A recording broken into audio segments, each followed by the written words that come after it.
Hello दोस्तों, स्वागत है आपका हमारे यूट्यूब चैनल माइनिंग गुरुकुल में। दोस्तों, आज से हम लोग लेजिस्लेशन पोर्शन को कवर करने वाले हैं, जिसमें हम आज के इस वीडियो में माइंस एक्ट 1952 के जनरल इंट्रोडक्शन और इसके चैप्टर 1 के 30 एमसीक्यू को कवर करने वाले हैं। सो बने रहिए हमारी आज के इस वीडियो में, ताकि आपके आने वाले डीजीएमएस के एग्जामिनेशंस और जो भी कोल इंडिया के एग्जामिनेशंस हैं वो बेहतर हो सकें। सो चलिए आज के हमारे इस वीडियो को शुरू करते हैं। सो जनरल इंट्रोडक्शन की बात करें तो the mines act 1952 is a law enacted by the Indian parliament to regulate health safety and welfare standard in mines. So ये क्या है, एक लॉ है जो कि इंडियन पार्लियामेंट के द्वारा बनाया गया है। किसके लिए? हेल्थ सेफ्टी और वेलफेयर स्टैंडर्ड को रेगुलेट करने के लिए। इसका मेन ऑब्जेक्टिव क्या है? सेफ्टी और वेलफेयर ऑफ वर्कर्स, जो भी वर्कर्स माइंस में काम करते हैं उनके सेफ्टी और वेलफेयर्स को इंश्योर करने के लिए, ठीक है। और to prevent hazardous conditions and accident, और जो भी वर्किंग कंडीशंस हैं खतरनाक और एक्सीडेंट्स हैं उनको रोकने के लिए।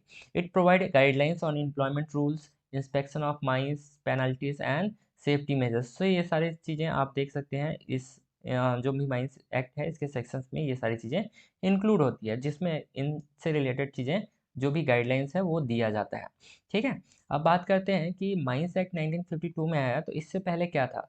तो इससे पहले था भैया यहाँ पे द माइंस एक्ट 1923, जो कि ब्रिटिश रूल के टाइम पे बनाया गया था, लेकिन ये जो है आउटडेटेड हो चुका था और जो भी मॉडर्न चैलेंजेस थे उनको हैंडल नहीं कर पाया। इसके कारण यहाँ पे माइंस एक्ट 1952 का यहाँ पे ज़रूरत हुआ, ठीक है।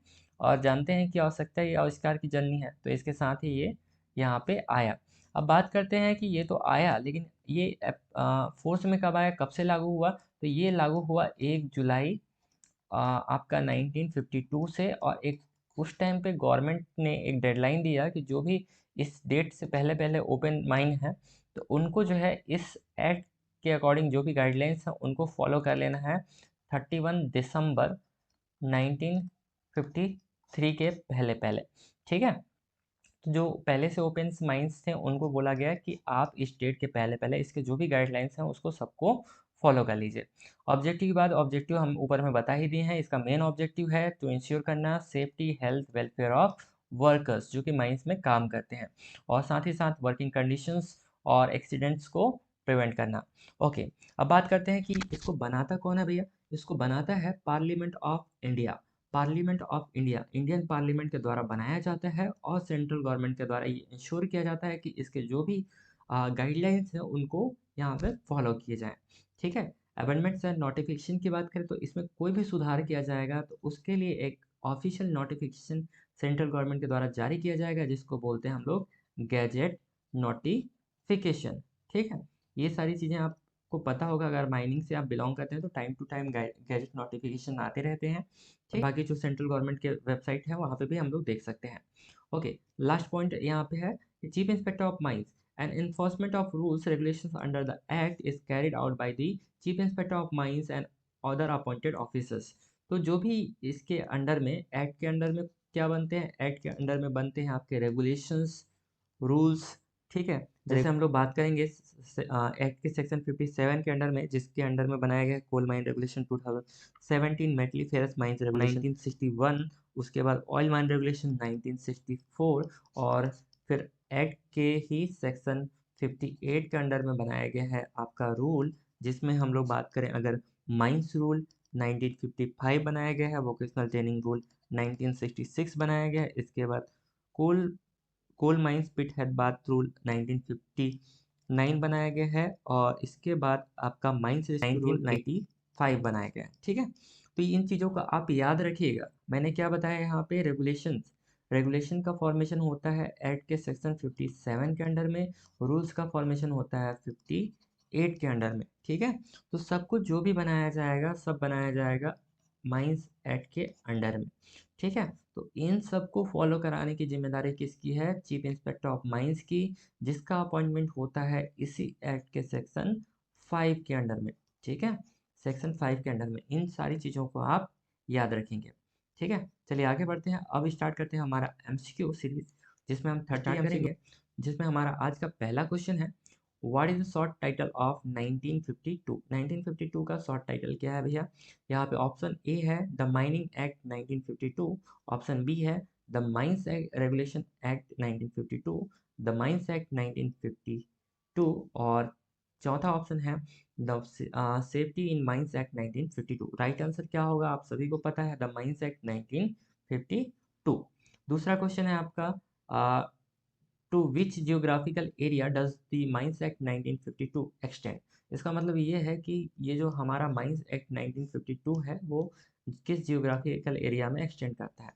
सो पहला ऑप्शन है the selected state of India, option B है आपका the whole whole of India, the मतलब कि पूरे इंडिया में, और तीसरा ऑप्शन है आपका माइनिंग जोन्स ओनली, चौथा ऑप्शन है central government mines only. Right answer क्या होगा आप सभी को पता है, ये जो है सभी इंडिया के सभी पार्ट में एक्सटेंड करता है। ठीक है, तीसरा क्वेश्चन है आपका, according to the act who is considered an adult. Adult देखिए यहाँ पे एक टर्म ध्यान रखिएगा, एडल्ट है ये, और एक टर्म होता है कॉम्पिटेंट पर्सन। ठीक है, कॉम्पिटेंट पर्सन, दोनों में डिफरेंस होता है।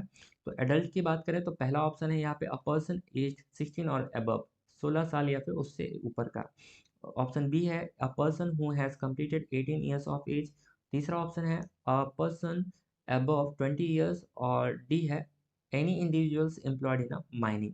ठीक है, तो यहाँ पे देखिए आप, अगर हम बात करेंगे कॉम्पिटेंट पर्सन की, तो 20 ईयर जो कंप्लीट कर चुका है या फिर उससे ऊपर का है, तो उसको हम लोग बोलेंगे कॉम्पिटेंट पर्सन, जो कि मैनेजर के द्वारा अपॉइंट किया जाएगा।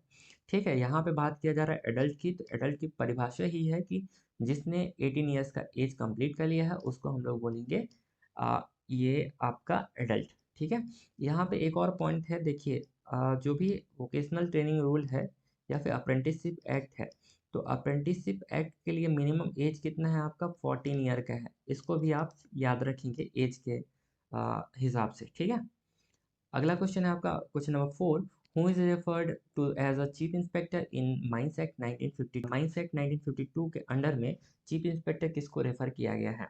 ठीक है, ऑप्शन ए है आपका the mine manager, option B है आपका the district magistrate, option C है आपका an officer appointed under the mines act, और चौथा ऑप्शन है आपका the mine honour.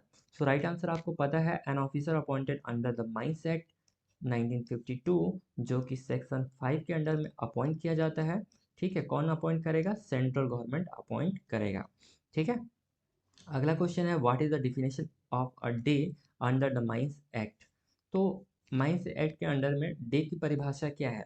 Option A 8 working hours, और option B a calendar year, a calendar day, option C a 24 hour period starting at midnight, और option D sunrise to sunset. Option यहाँ पे right answer क्या होगा आपका, 24 hour period starting at midnight, मध्य रात्रि से प्रारंभ होकर के 24 घंटे का समय।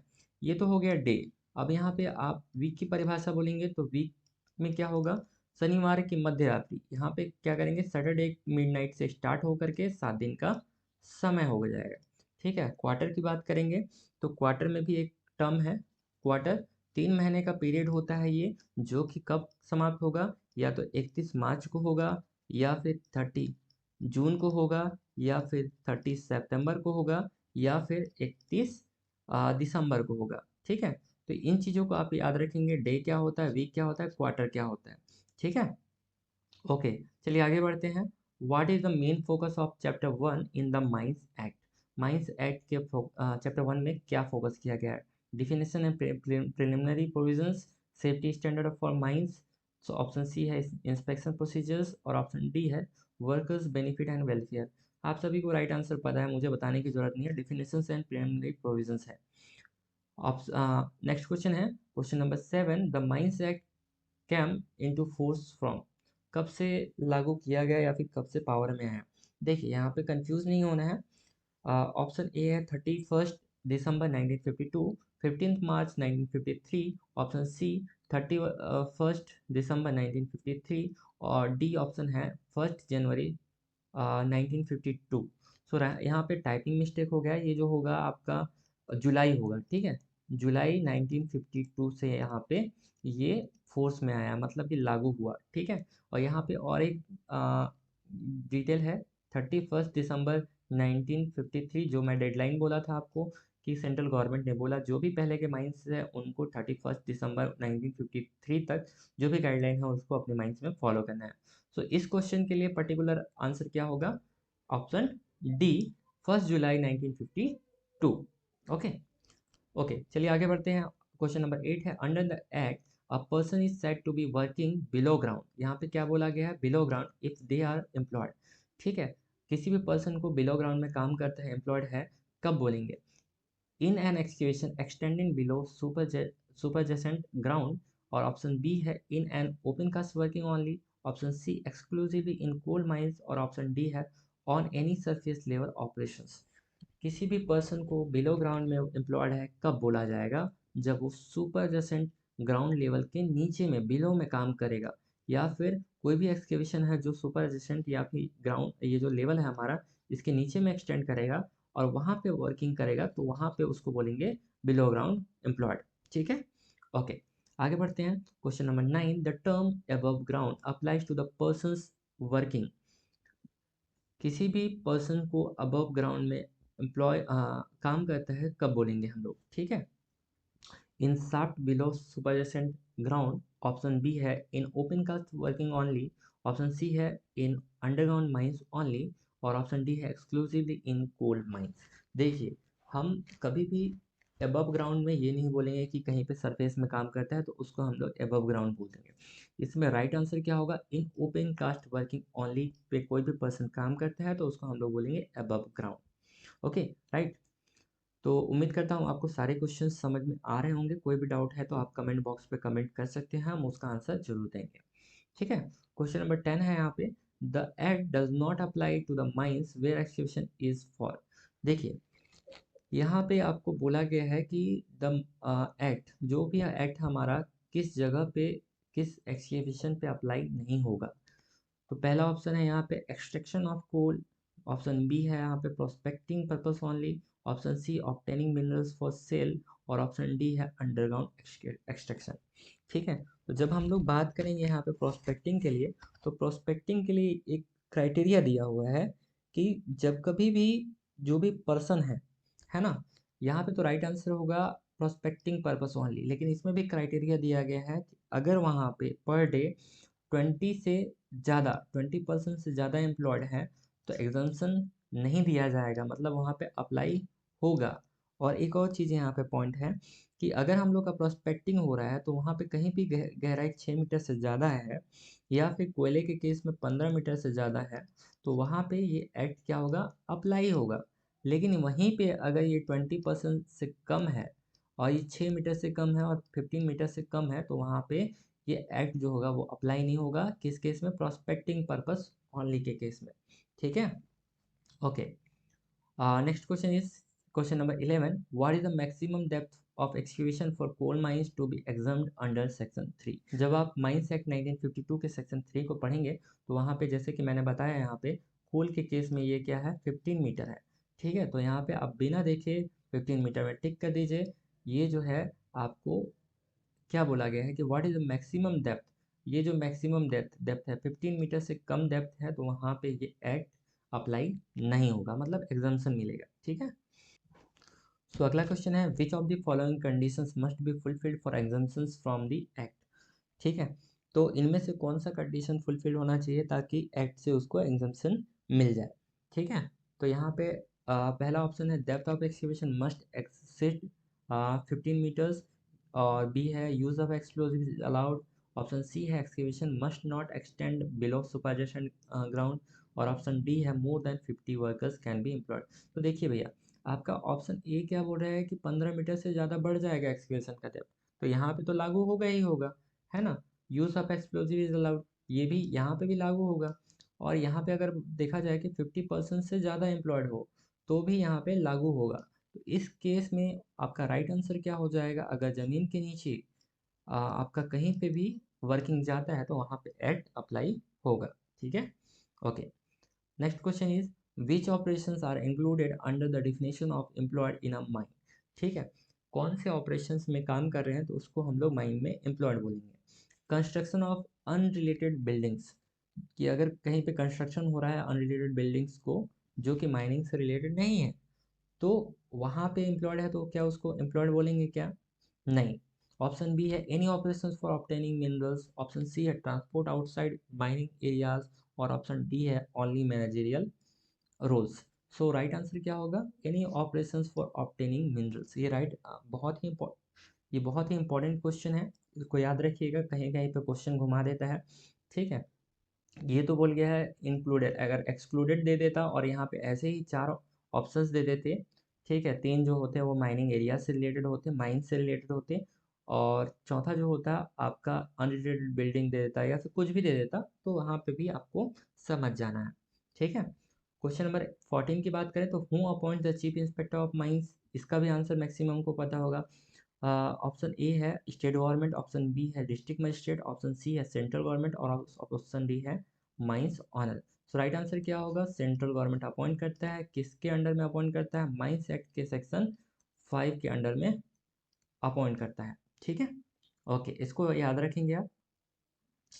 Okay, next question is what is the maximum number of persons can be work in a prospecting excavation for it to be remain exempt. ठीक है, अगर हम लोग बोलेंगे प्रोस्पेक्टिंग पर्पस में के लिए हम लोग कोई भी एक्सकेवेशन कर रहे हैं तो उसमें मैक्सिमम नंबर ऑफ पर्संस कितने होने चाहिए ताकि वो एग्जाम्पन्स में रहे, मतलब वहाँ पे माइंस एक्ट लागू ना हो। सो ऑप्शन ए है आपका 10, ऑप्शन बी है 20, ऑप्शन सी है 50, और ऑप्शन डी है 100। सो राइट आंसर, इसको पहले ही हम ऊपर में बता चुके हैं, राइट आंसर क्या होगा यहाँ पे 20% से कम रहेंगे तो वहाँ पे एग्जाम्पन मिल जाएगा। नेक्स्ट क्वेश्चन है under the act which substances are exempt from certain provisions, kaolin and china clay and fire clay, option B ordinary sand and limestone, option C moulding sand and mineral sands, और option D है यहाँ पे all mining materials. देखिए, बोल रहा है कि under the act which substances are exempt from the certain provisions, exempt हो रहा है मतलब कि वहाँ पे छूट मिल रहा है। तो आप जब माइंस एक्ट के सेक्शन 3 के बी पॉइंट को देखेंगे तो आपको समझ में आएगा कि ब्रैकेट में बहुत सारे पॉइंट्स दिए हुए हैं, लेकिन आपको पता होगा कि इसमें एग्जाम्पशन नहीं मिलता है, इसमें एग्जाम्पशन नहीं मिलेगा, और ये राइट आंसर होगा ही नहीं। तो राइट आंसर क्या होगा, ऑप्शन बी होगा, ऑर्डिनरी सैंड एंड लाइमस्टोन के केस में एग्जाम्पशन यहाँ पे मिलता है।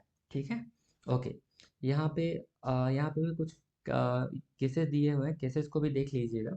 ठीक है, डेप्थ दिया हुआ है, फिर पर्सन्स दिए हुए हैं, उसको भी आप देख लेंगे। ठीक है, 17 नंबर की बात करें तो what happens if the conditions for exemptions under section 3 are not fulfilled.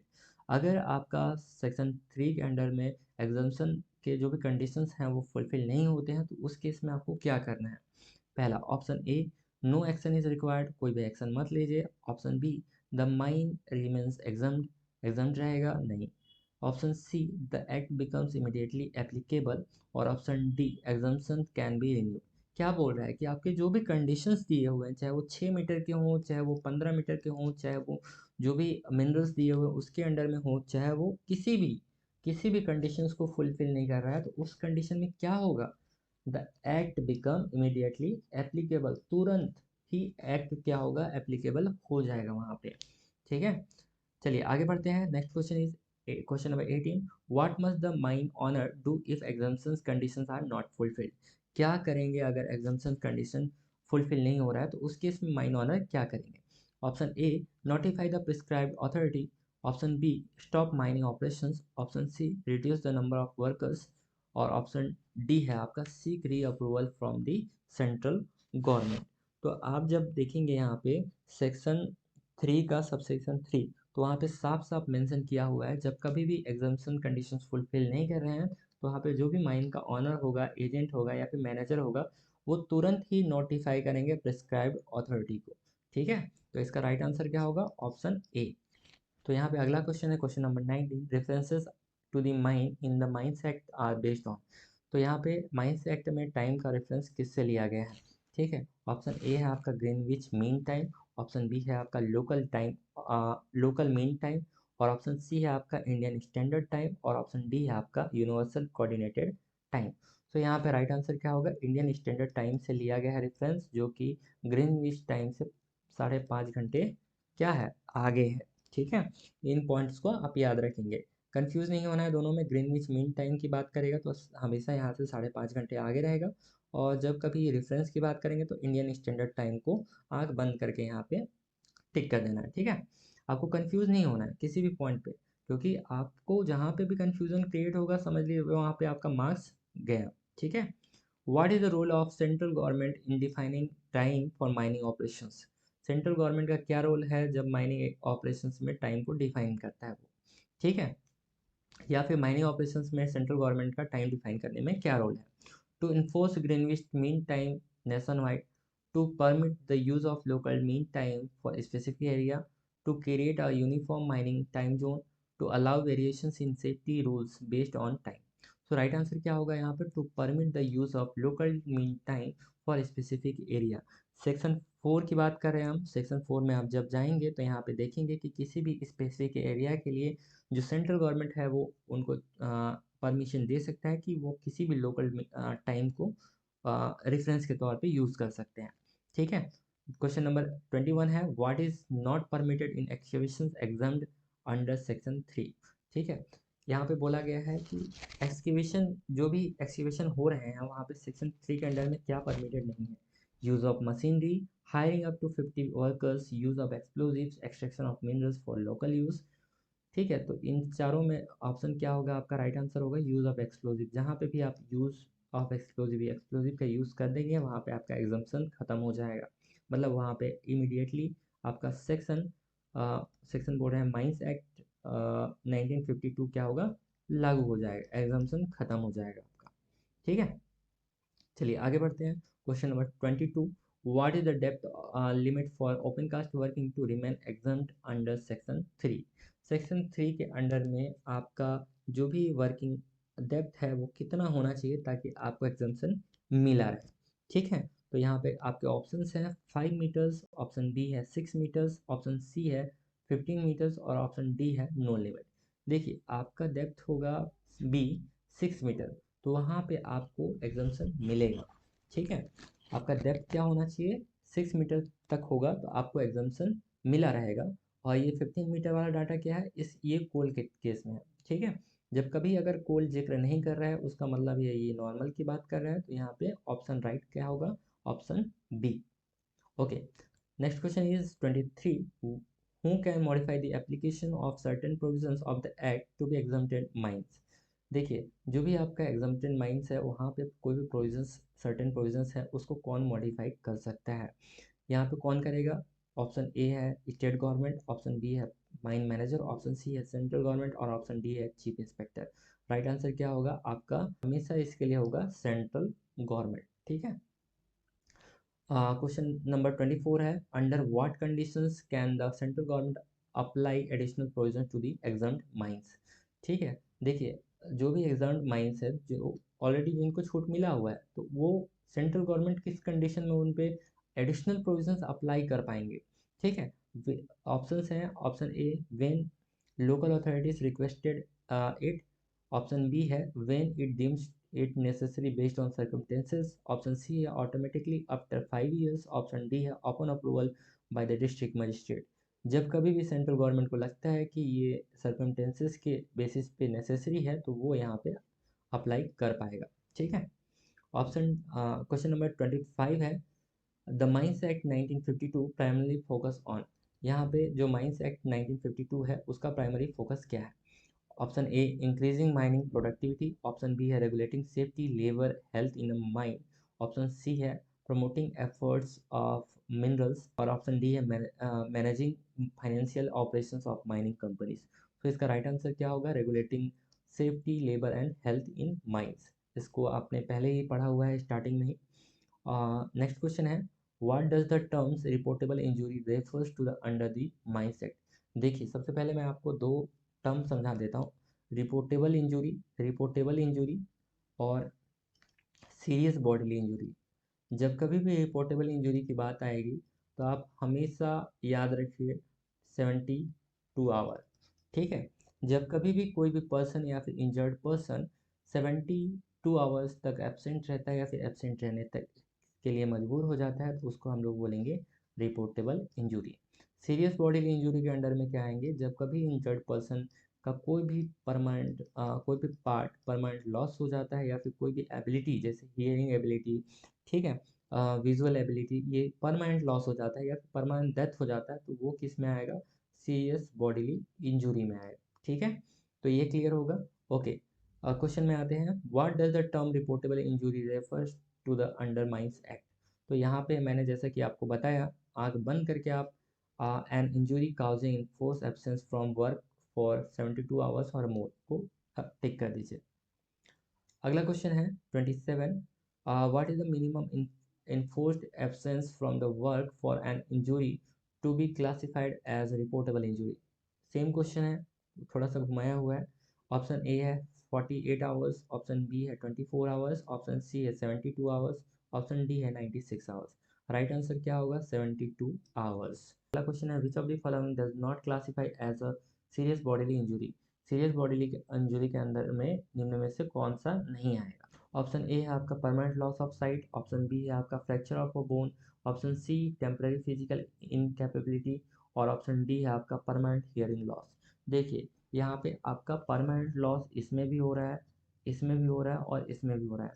यहाँ पर टेम्पररी की बात हो रही है, टेम्पररी की जब भी बात होगी तो यहाँ पे ये क्लासिफिकेशन में नहीं आएगा। तो टेम्पररी फिजिकल इनकैपेसिटी जो होगा वो राइट आंसर होगा इस क्वेश्चन के लिए। नेक्स्ट क्वेश्चन है, what type of injuries are classified as serious bodily injury. Injuries caused in forced absence of less than 72 hours, injuries resulting in permanent loss of a body part or function, और option C है आपका injuries treated with first aid only, और option D है आपका injuries causing no long term physical incapacity. तो यहाँ पे देखिए, serious bodily injury, serious bodily injury में हमेशा आपको याद रखना है परमानेंट लॉस। परमानेंट लॉस आपको किस में दिख रहा है? ऑप्शन बी में दिख रहा है, इसको टिक कर दीजिए। ठीक है, अगला क्वेश्चन है आपका last but not list, a fracture of any bone और जॉइंट ऑफ हैंड और फुट इज कैटेगराइज्ड अंडर। आपके पैर में, हाथ में, कहीं भी जॉइंट्स में या फिर बोन में आपका फ्रैक्चर हो जाता है तो वो किसके अंडर में आएगा? Option A minor injuries, option B reportable injuries only, option C serious bodily injuries, और ऑप्शन डी है आपका नॉन रिपोर्टेबल इंजुरीज। सो ये आपका आएगा किसमें? देखिए, फ्रैक्चर हुआ है, fracture of bone, fracture of bone जब कभी भी आता है तो वो परमानेंट की कैटेगरी में आएगा, मतलब कि सीरियस बॉडीली इंजरी के केस में आएगा। तो राइट आंसर क्या हो जाएगा? सीरियस बॉडीली इंजरी हो जाएगा। ओके गाइस, तो ये 30 क्वेश्चन उम्मीद करता हूँ आपको पूरी तरह से समझ में आ गए होंगे। अगर आपको इसमें कहीं पे भी डाउट है तो आप कमेंट बॉक्स में कमेंट कर सकते हैं। ठीक है, और आज के लिए इतना ही, मिलते हैं नेक्स्ट वीडियो में, तब तक के लिए बी हैप्पी, बी पॉजिटिव।